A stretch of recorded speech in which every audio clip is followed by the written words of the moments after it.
Hello YouTube. It's kind of another nasty day here in the Pacific Northwest. Today I thought I'd show you guys how I pack my Cove 450 with Moscow Moto 40 Reckless bags for camping. I have a little bit of a history with backpacking and sea kayaking, packing as light as you possibly can with the amount of room you have.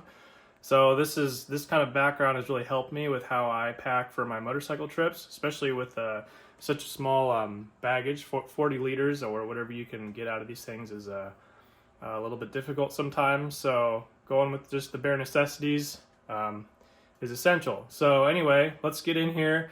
I'm just going to start pulling things apart, showing you guys what how I do this, and hopefully you learn a thing or two. So let's get going here.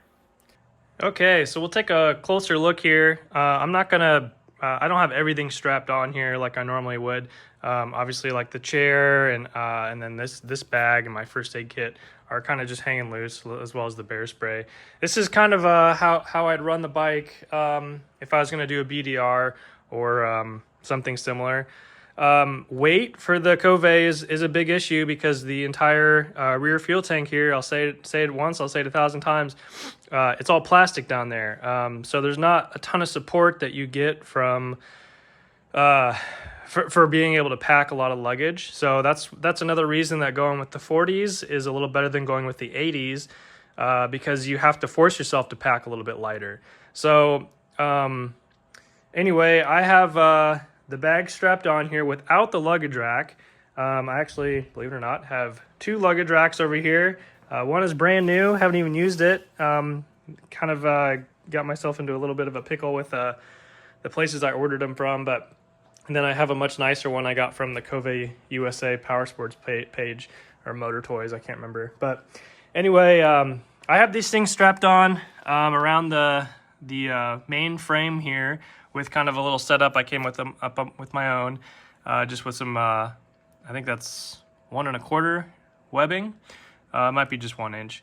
So this works really well. Originally, I didn't want to strap these straight onto the bike because you know, it's brand new, shiny. I didn't want to scratch anything up, which is why I went with the luggage rack. But my version of the 40s is one of the older styles, and I can't change the mounting arrangement underneath. It's all just one piece down there.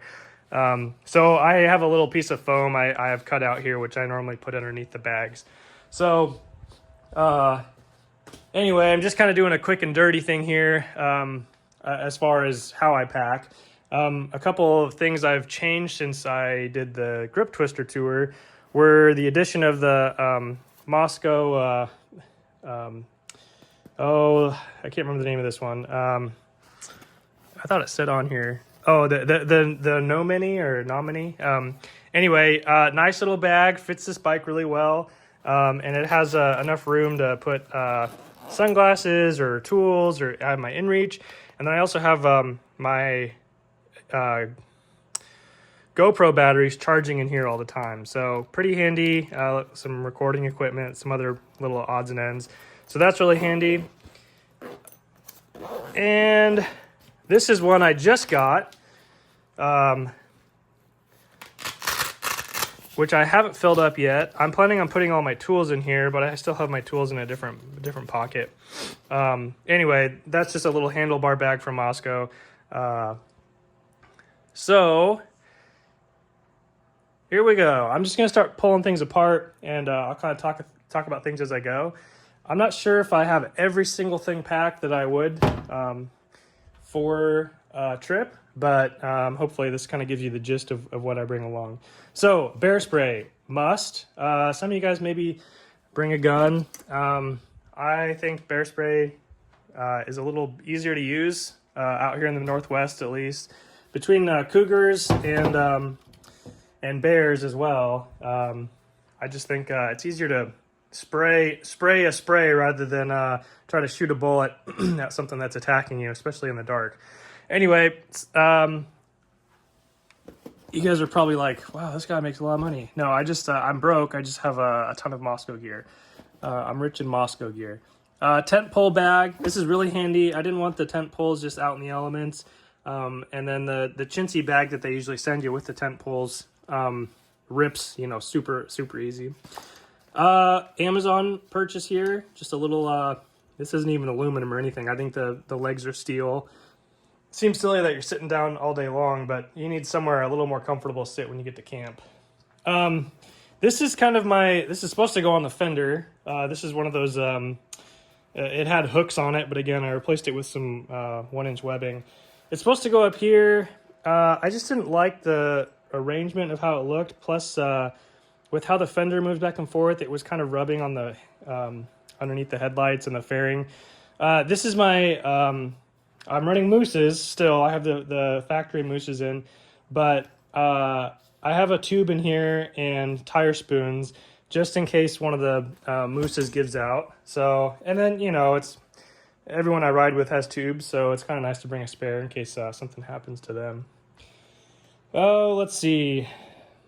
I'll take each of these bags off one at a time and kind of go through them. I guess this video will be a little bit longer than I was expecting just because the amount of things that I bring and what I think is important. So we'll start with this one. I'm going to open it up and pull everything out and show you guys what I have in here. So honestly, I'm not even sure what I have in here anymore, but we'll go through it. Another kind of cheap purchase from Amazon. This is just a little folding saw. This one's 11 inches. Since I can't hop over every log in the national forest, I thought that this would really come in handy. Plus, you know, you get to campsite, maybe it's not fire season and you want to have a campfire, so this is so much more handy and practical than having an axe with you. So we've got that. Another one I picked up just in the last year or two, fire extinguisher. This is super handy. It just works like a little flare. You would take the bottom off, or it has the directions on here. Looks like you take the top off and then strike the bottom on the top here, and it's like it just shoots a little bit of extinguishing out. I could not live with myself if I started a forest fire because my bike caught on fire or something crazy happened. So this was kind of expensive. This may have been like $100, but I think it's super important. Let's see. Got a little third kickstand, or second kickstand, I guess, for doing tire changes, working on anything up underneath the bike. I even used this when Raul and I did our first night on the grip twister. Because he had lowered his bike, his kickstand was too long, and so anytime we would stop, I would go ahead and just stick this up underneath the bike so that he could, his bike wouldn't fall over. Oh, little tire pump. This is just a bicycle pump, but you know, it works for a motorcycle, so I bring it with just in case I need to inflate that emergency tube I have. I'm not sure how much line this is. This is Kevlar line, pretty strong stuff. Chris Birch teaches a technique where you would tie a piece of line around a tree or an anchor point, and then you literally you go up underneath the bike with the other end and you wind it up in the back tire, and you can winch yourself out that way. He has a really awesome video series on riding off-road, especially with adventure bikes, really practical stuff for the type of riding that you might encounter. So anyway, I haven't had to use this or anything. It would be really interesting to try it out sometime to see how it wraps up on your rear tire. But anyway, got that just in case. I also, some of the stuff I packed because of the time I went off the road on my 950 here, I couldn't move this thing hardly to save my life by myself. So it kind of put the fear of God into me, I guess. So that's why I have really upped the ante on my gear here. Just some parts for the air pump, axle wrench for the Cove, specific to the Cove. That's everything that's in there. And then this one, JB Weld putty, in case you get a punch in the engine or something like that, need to glue something back together. Some duct tape. That might be it here. Oops. couple pairs of earplugs. I always wear earplugs on my bike, so I have like these stashed everywhere, just in case I run out at some point. Another thing that kind of goes with my emergency stuff here is zip ties, which I have zip tied to the fork. So anyway, this is kind of the meat and potatoes of my emergency gear, and then I keep my real tools and everything on the bike. So let's move on to our next bag. Okay, first aid kit. This is kind of a tough one to figure out, and you know, my wife is a nurse practitioner. She worked in emergency medicine for a little while, and even I was had taken a wilderness first responder course back when I was still sea kayak guiding. However, when I told Kate that I was going to start doing these trips, you know, she wanted to go all out on the first aid stuff, and I was like, look, I think that's awesome, but I think I need to focus more on the emergency stuff. These are things that I need to be able to use. I have limited amount of space to pack this kind of stuff. Of course, I'd love to bring epinephrine and like all the emergency stuff that she was trying to pack in here. And I said, you gotta realize that I'm the one that has to use this stuff, and I need to know how to use it. I can't just pull stuff out of the bag and be like, oh, let's try this, let's try that. I need to know how to use it in an emergency. And then if there's something beyond that, then we're going to have satellite communications and be able to talk further that way. And really, in my opinion, in the places that most of us ride, you're not more than a couple hours rescue from any place. So anyway, we got a SAM splint here for, you know, broken bones, sprains, things like that. You'd be amazed, I actually did not pull this out when Raul hurt his ankle. I tried, but he wouldn't take it. Really important in my opinion, tourniquet. This was another kind of cheap Amazon purchase, but this is a really handy one to be able to, and what Kate brought to my attention is be able to use this one-handed, because if you hurt yourself and need to use this, you need to be able to put it on your arm, or maybe your arm is broken and you need to use it on your leg. It's really important to practice using this. Doesn't really do you much good if it's just sitting in the bag and you've never tried it before. Tape, we got some Aquaphor, bandages. We did wrap Raul's leg with another package of this kind of gauze. Hydrogen peroxide for cuts and scrapes. I've got some over-the-counter medicine here, nothing crazy. Ibuprofen, Benadryl, Tylenol, and then some cough drops. Nothing crazy. I don't like bring oxycodone or anything like that. Steri strips. Nice for easy to kind of stitch yourself back together if you have a bigger wound.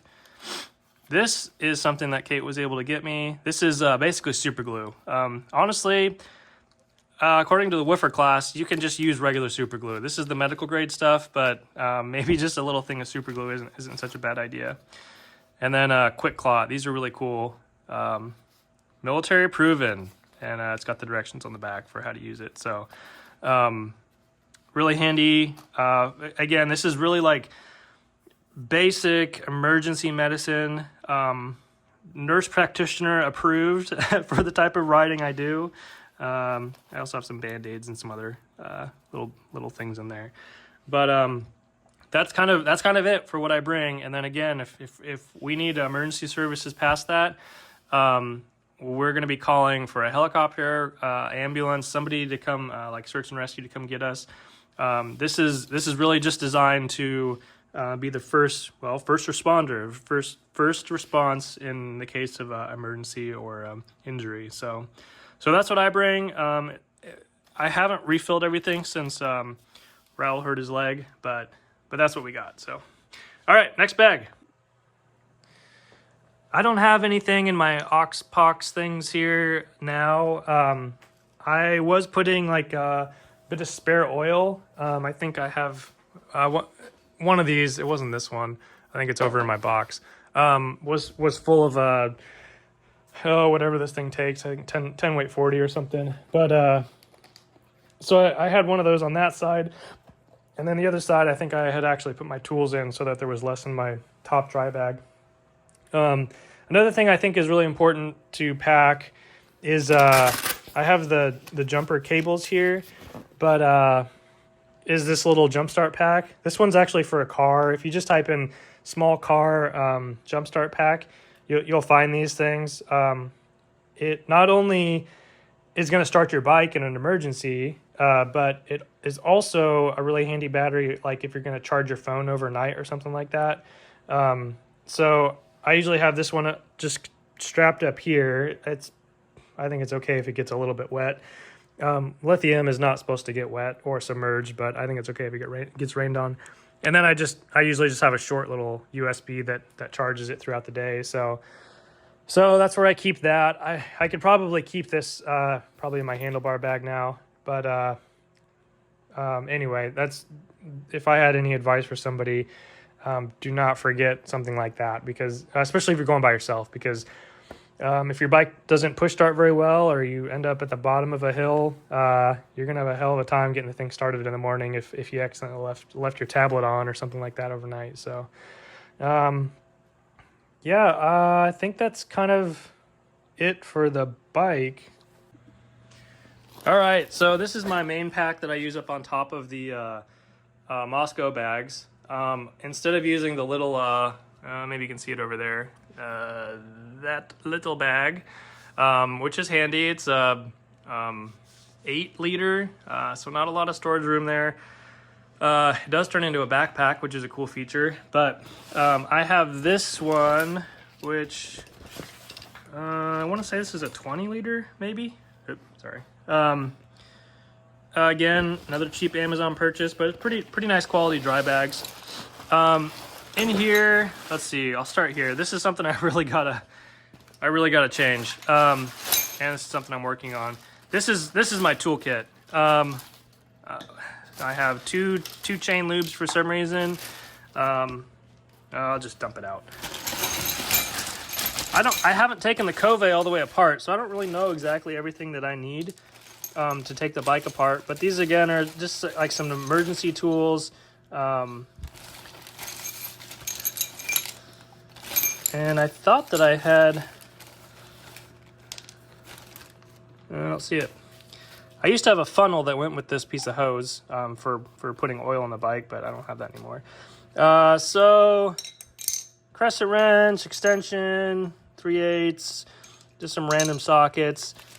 This is to pull it's a valve core fishing tool for when you're putting a tube in a bike. I should probably put this with the other stuff, but and then some other things that I bring with usually. I'm not sure where I put them. I have a little tin of emergency wire, like toolkit, repair kit. So I use those for like if the clutch cable were to break, you can use this little repair kit to fix that. If I see it in the next few minutes, I'll pull it out and show you what's in there. But anyway, so that's kind of my toolkit. I really need to. I've been looking for something to put on the bike that's a little more practical, but that's what I've got. Next thing, toiletries, toothbrush, toothpaste. I really try to keep it simple. I've got some sunscreen, and that's pretty much it. Nothing crazy. Bug spray, Tums. Nothing worse than having heartburn in the backcountry.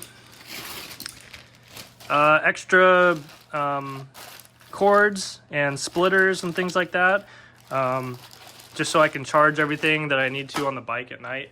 I have my Sena, I have the GoPro batteries, which charge while I'm riding now, which is cool.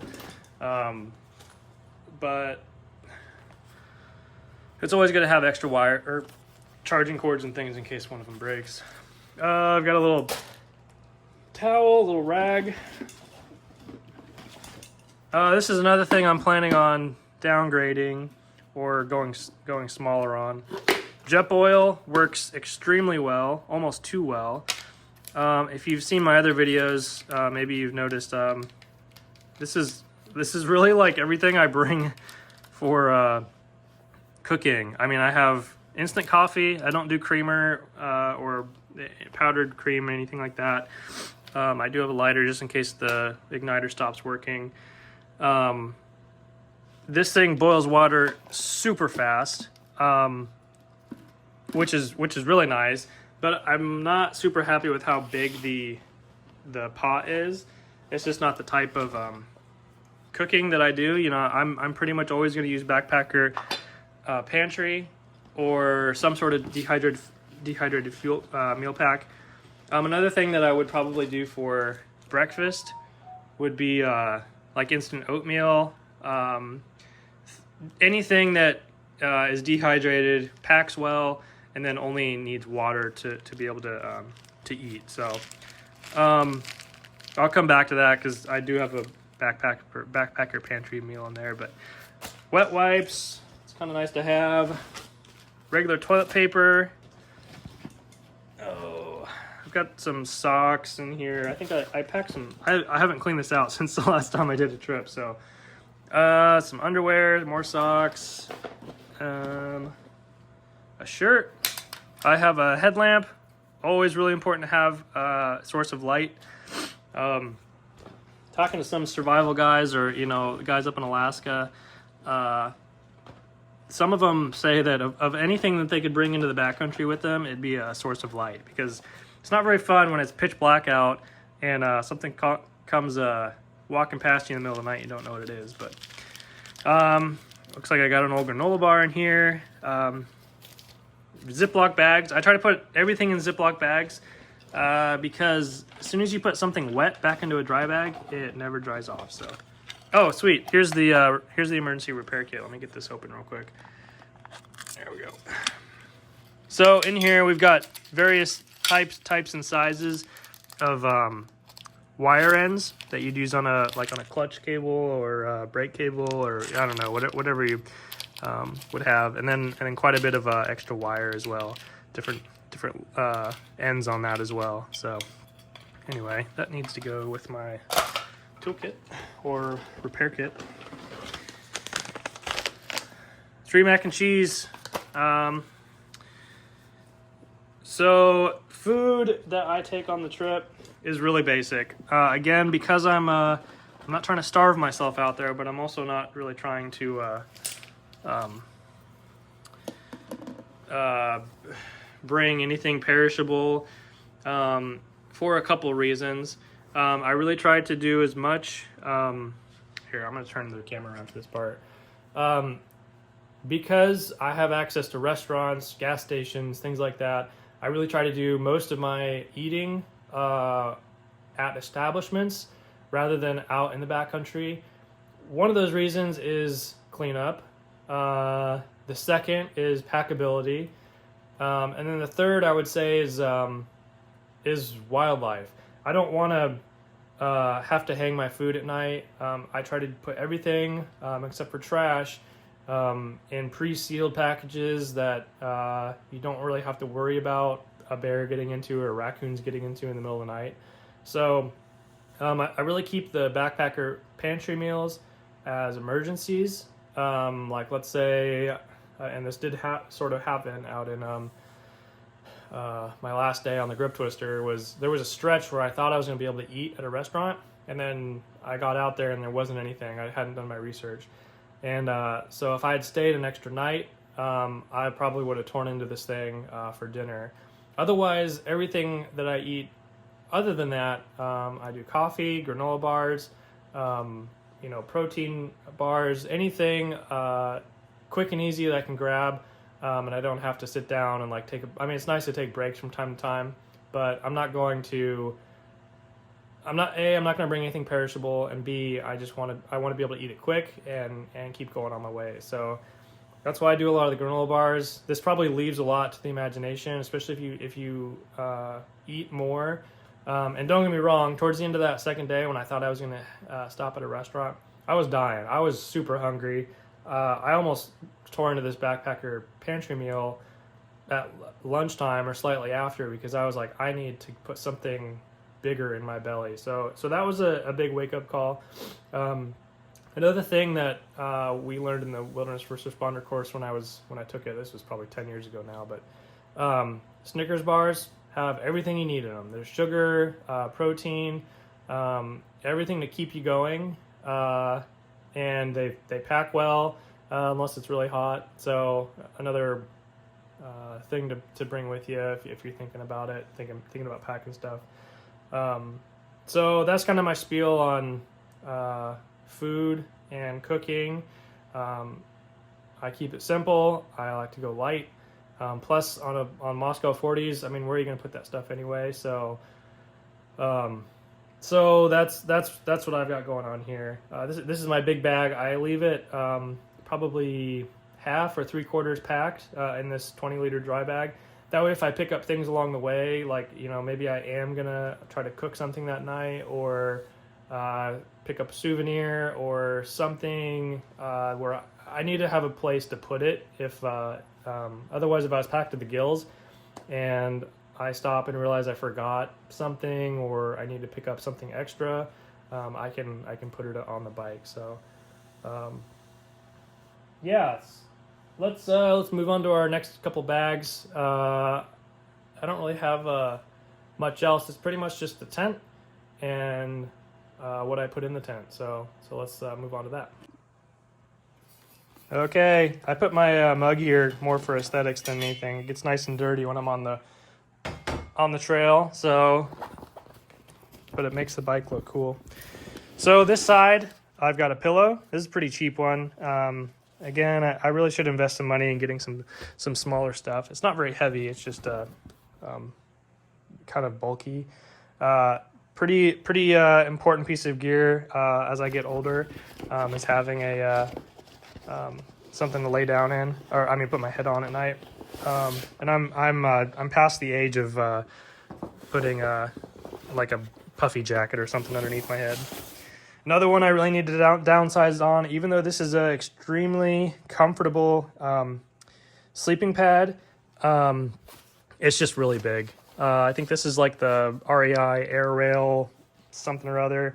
I really like sleeping on it. I can't imagine not having something like this, or just one of those crinkly ones, which are awful. I don't know how people sleep outside. Like, that's just a sufferfest, if you're asking me. But again, I've seen air pads that pack down to the size of an Nalgene or even smaller. So that one's just a little too big for what I've got going on here, but I'm making it work. Then a puffy jacket, just in case things get cold at night. One thing I would like to pack along with like my puffy jacket for camp would be like a bug net. It's pretty frustrating when you get somewhere and you have to wear your motorcycle gear if you want to be outside. Sleeping bag. I've had that thing way too long. It stinks, and it's just time to get a new one. And then the rest of the stuff in this bag is just my tent. I'm a stuffer. I think with dry bags, it's my ground tarp. And then the tent itself. This is another one that I didn't realize the tent was going to be so big. This is a REI 2+ person bag. It's way bigger than what I need. I could get away with a 2-person or maybe like a 1+. So it may look messy, but I stuff everything for packing. I think when you put things in a dry bag and you don't stuff them, you just put them in, like, you fold it and then stuff it in there, or try to keep things neat, it's not going to work. I think that you get way more stuff crammed into a dry bag by stuffing. So that's my personal opinion on it. Again, I've been using dry bags and packing a backpack for quite a while. I think that you could probably find quite a bit of information by watching backpacker videos. I think you should look to those people for inspiration and advice rather than looking to somebody who rides a motorcycle all the time. If you truly want to go as lightweight as possible, look at some backpackers. I mean, they've got the system down, so it's worth checking into that if you really want to go all out. Otherwise, other than that, I think this is kind of it. I probably left some things out as far as maybe my toiletries or things I pack, gear wise for myself. But that's kind of the meat and potatoes of what I put together. So if you have any advice or things you think I should pack or things you pack that have really helped you out before, please let me know. I think that there are definitely some things I'd like to upgrade and pack smaller with, but that's kind of what I've got right now. So anyway, yeah, hope you guys like this video, and hopefully it helps you with how you pack in the future.